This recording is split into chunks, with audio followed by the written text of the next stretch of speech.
to the new video. Today I'm going to be talking about Fly on the Wall, and this is the album that came out in June in 1985, so considering it's June now, it's an anniversary of it. I didn't even realize that. I forgot specifically when this came out. It's AC/DC's 9th album, and I'm not counting 74 Jailbreak and or If You Want Blood, You Got It. But this is the 9th album from AC/DC, and it was the 4th one with Brian Johnson. The first one with new drummer Simon Wright. Phil Rudd had left. Phil Rudd left right after recording Flick of the Switch. So anyways, this album, I remember when it came out, but I was not yet a fan at the time. I'm going to be honest here. I remember my brother's older friends and other people who were hanging around down in the arcade had the AC/DC shirts, Fly on the Wall shirts. And I'm like, oh, they went to go see that band, that tour. That's pretty cool. So I was aware of the music, but I really wasn't too much into it. So I knew who a lot of these bands were and stuff like that, but I wasn't fully into it, not until next year, 1986. Alright, so the album Fly on the Wall, recorded at Mountain Studios in Switzerland. How and why they recorded in Switzerland? I don't know. You figured they would have recorded an album in Australia. But anyways, today's video is going to be primarily about the VHS tape of it. VHS, or of course DVD. It came out on VHS at the time, and I got it like within a year or two after. And I brought it home and I watched it, and I thought it was weird. It's a strange thing, since there's actually no music videos for it, like they did for like Flick of the Switch, or that was just studio footage, or just footage of the rehearsal a lot of you have seen. And same thing with For Those About the Rock. Took a couple like live performances, and same thing with Back in Black. So they actually weren't even making specifically music videos. They just took the footage and stuff and then just labeled it. YouTube will do like album reviews or CD reviews. This is basically just going to be about a review of the VHS. At least the title will be a little different and stand out, you know, when I title this video. So the VHS tape I brought home, I checked it out. I thought it was weird. I thought it was just, I don't know, it was kind of corny in a ways, but now looking back on it, it's really cool that they did that. They were in this bar, for those of you who haven't seen it, you haven't seen the footage. There's this photographer guy that's just getting pictures. They have the animated fly in there. That thing, I thought that was just strange. But it's cool that they did it, because they just did like 5 songs, and here's 5 videos off the album, and they didn't even bother really making the music videos, you know, specifically.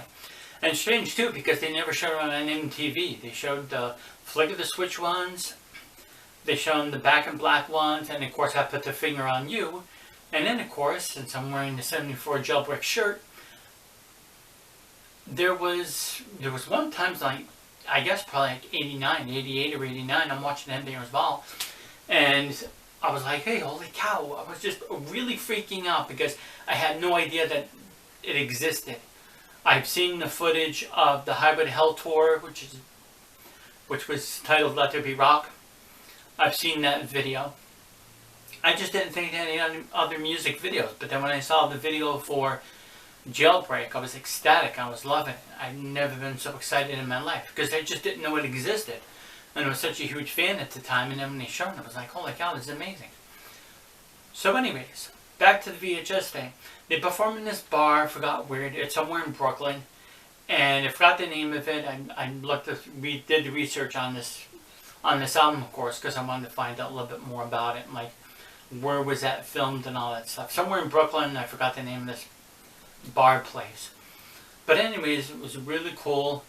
It was cool after. I guess that's the best way to describe it. It's cool after, because when I first got it, I really wasn't impressed with it.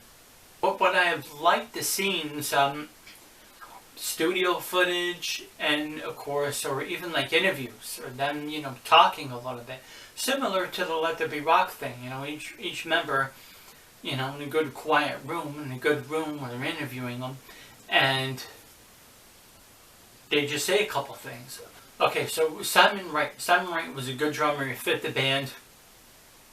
They didn't really need anything specific. They didn't want to get any insane drummer, of course. So it was, I don't want to say sign of the times, but it was just one of those things that happened during the 80s a lot, or of course even the 70s, depending on what band you're talking. Change, and there was a lineup change, and then there was a slight difference, but it didn't alter the band's sound or anything, because of course you still had Malcolm Angus and Cliff Williams.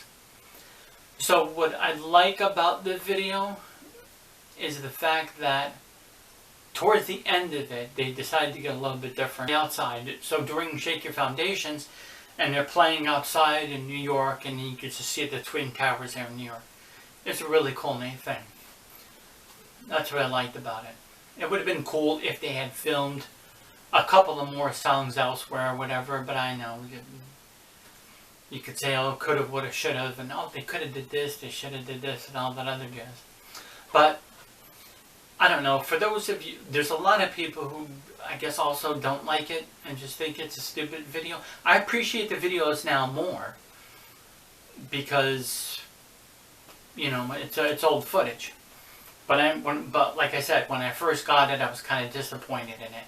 Anyways, strange album cover, Fly on the Wall, FL with the guy's eye and looking through the wood, fly, and then of course this cartoon fly right here, this animated fly that is flying around the video. There's all sorts of other like cool rips in there, Sing to Pink and Shake Your Foundations. Those are like really cool songs. One of the cool things, they wanted to do, I guess, kind of a ballad. I don't want to say they tried to redo Right On, but they kind of wanted another, newer AC/DC ballad. So they did the song Danger. So I think that's a cool song. It's a slow song. Red lights are flashing. People are still dancing in my head. I think it was kind of odd because I had Who Made Who. And Who Made Who, of course, when I bought that, I recognized, like, oh yeah, hey, this is like a greatest hits thing. 2 instrumentals and then 1 new song, Who Made Who. And they kind of just pushed up that album. So I thought that was lame, but yet at the same time it was cool because it was 2 songs off of Fly on the Wall. Then there was You Shook Me All Night Long, and then which of course they made a video for, and Hell's Bells. So like I said, it was the greatest hits. Okay, AC/DC. I've mentioned this before. They're one of the most widely liked bands because they're in that midsection. They're in that middle section of music. I mean, they're hard rock. Some people call them metal. They had a couple like metal sounding albums. I know they're not a heavy metal band. They're hard rock enough to where everybody that likes pop and kind of regular rock likes them, and a lot of people who like metal like AC/DC. Now there's some people out there that don't like AC/DC, oh wow. But AC/DC's success and their awesomeness, the powerful sound of everything that they have has a lot to just do with the musicians, and of course one in particular. Now, of course, Angus plays the lead. He's an important member. The drums keeps the beat in. Phil Rudd, Simon Wright, and Mr. Clean. What's that guy's name? Chris Slade. And, of course, Brian and Bottom. But one of the main things that made AC/DC so powerful and gave it that just such rhythmic rock and everything. Now, I'm not going to play the race card. Now, I'm not going to play the Pikachu card. I'm going to play the Malcolm card. I thought it was funny. Alright. So here's one of my Rockstar cards. These cards came out like in 1990, and they were called rock cards, and they had everything from just almost every single band and music artist you could think of. There was 2 of them. There was one called Superstar something, and then there's one that had like this kind. I will give a close-up shot of that after. I'll just do a screenshot of it. So of course on the back here it has Malcolm Young. Malcolm rhythm guitar. Birthday January 6th, so if you don't know when Malcolm's birthday is, it's January 6th. I forgot what year. And of course, great album, High Voltage, to 1990's Razor's Edge, which was the last album that they completed at the time when they were printing these out. They printed these out in like 90, 91. Okay, so Malcolm's backing vocals, no ballads, no compromise approach has been the key to the group's success. Well, oh, it says right on here, 1991. Alright, no compromise approach, yes. AC/DC really never sold out and changed their style too much. They changed a little bit per album, so to speak. But they didn't try to follow any trends or any of that other jazz. especially like during the 90s, or just anything, any kind of trend or any kind of theme or kind of music that was popular at the time. AC/DC stuck to what they were doing best and what they were known for best: hard rock music. Okay, so yeah, the no ballads compromise. Yeah, well, you're just talking about danger, and then of course there's Ride On. So and then of course Love Song. 2. There's Love Song off the first album, off of High Voltage, the Australian version. That song is on. If you watch the beginning of my other AC/DC video, I played a little piece of that, which I didn't get a copyright for. I didn't get a copyright claim. It doesn't feature Angus Young. Now I'm going to have to look over there because I'm trying to remember. I have all my AC/DC albums up there. Angus is like on 6 or 7 albums. Hold on, excuse me while I count them. He's on 74 Jailbreak. He's on High Voltage, Let There Be Rock, Power Rage, If You Want Blood You Got It, Highway to Hell, Flick of the Switch, Who Made Who, Blow Up Your Video, and of course Stiff Upper Lip. So there's 10 album covers that he's on. You never heard Malcolm or really anybody else complaining about that. That's kind of interesting, you know. Take a look at the album, see which ones. Okay, this one doesn't have Malcolm or Angus on the cover, but this one does, that one does, that one does. You just imagine if any other bands, you know, like Van Halen, Eddie pushing him, oh hey, get out of here, I'm going to be on the cover of the album, or Ace Frehley saying that when he was at Kiss. It's just kind of a funny, strange thing to think about, that it's just Angus on the cover. That's kind of cool and neat. I know he kind of once mentioned it jokingly, so it's part of my ego or something like that. He mentioned something about his ego. My intro right there. Once again, some of the stuff is at the AC/DC store. That little wooden box, what I like about the wooden box is it matches the Fly in the Wall one perfectly. So that one's cool to get, but those things are like over $50. They're like $55 for one of those things. So I mean, it's crazy. Crazy expensive. It's called the keepsake box, and it's only like probably like that big.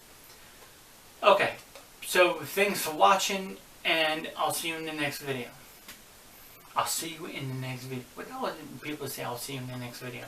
I won't see you in the next video.